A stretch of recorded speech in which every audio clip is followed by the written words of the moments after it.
gwe bwoba oyagala okumanya kyeni jangu mu inbox yange. Nina emyaka 46 ngenda kwezi emyaka 47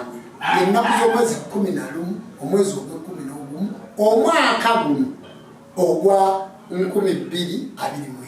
ngenda kwezi emyaka 47. Buli lwempeza emyaka 47 mbeera n'ekivulu nja kudda buli ekiro gye kigenda okubeera tukyateeseganya n'endere troop nga 11 tukyateeseganya n'endere troop tulabe nga kibeera ekya culture festival era kigenda kubeerako abazinyi asinga ekibiina kigenda okusinga kigenda kuwangula kakadde ekyokubiri kigenda kuwangula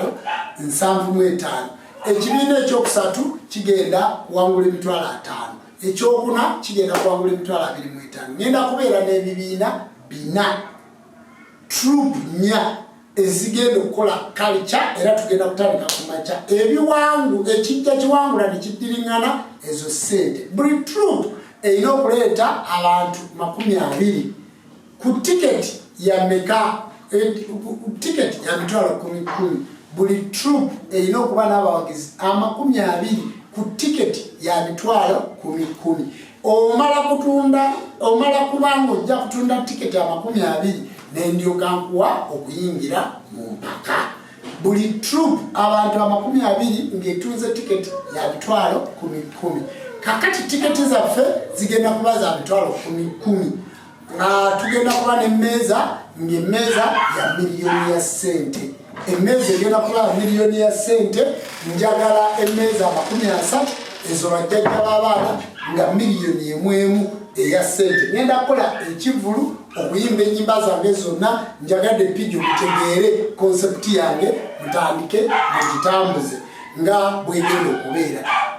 kubanga buli wempeza omwaka nkolayo ekivulu kimu nekigenda kulikodi kati ng'ennaku z'omwezi 11 omwezi ogw'e11 nja kuba n'ekivulu ekyokweza emyaka 47 nga kyannyimba mbabuulidde wano ku live kati abaneetabamu abanamperekerako abanaakola ki mwenna bwe mutyo kati maze okulanga wabula nkyagerezeganya n'ekifo posita zireke zitandike zifulume n'abantu abalala nja kubabulya mmwe bajjajja b'abaana baagala ommeeza ekivulu kya buwangwa nammwe ensonga tukitadde ku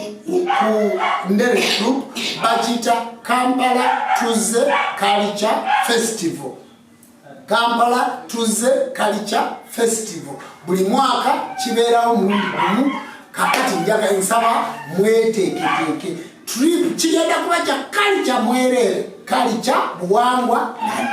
kati abayimbi mwenna mbabuulidde abanamperekerako abanaakolaki sisasula abayimbi sina muyimbi gwe nsasula sigaba wadde transport simugaba kubanga siba naye tutunda buwangwa nammwe gwamanyi ng'oli muyimbi naakusasula ng'oyagala nkuwe transport nkwegayiridde tojja kubanga nze bwe manja mu kivulu kyo onsasula